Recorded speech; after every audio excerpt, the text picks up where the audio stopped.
Nyo noong kasama pa ninyo ko, dapat matupad ang lahat ng nasusulat tungkol sa akin sa kautusan ni Moises at sa aklat ng mga propeta at sa aklat ng mga awit. Binuksan niya ang kanilang pag-iisip upang maunawaan nila ang mga kasulatan. Sinabi niya sa kanila, Ganito ang nasusulat, kinakailangang maghirap at mamatay ang Mesyas, at pagkatapos siya'y muling mabubuhay sa 3 araw. Sa kanyang pangalan, ang pagsisisi at kapatawaran ng mga kasalanan ay dapat ipangaral sa lahat ng bansa, magmula sa Jerusalem. Kayo ang mga saksi sa mga bagay na ito.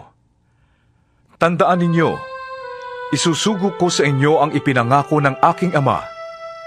Kaya't huwag kayong aalis sa Jerusalem hanggat hindi kayo napagkakalooban ng kapangyarihang mula sa itaas.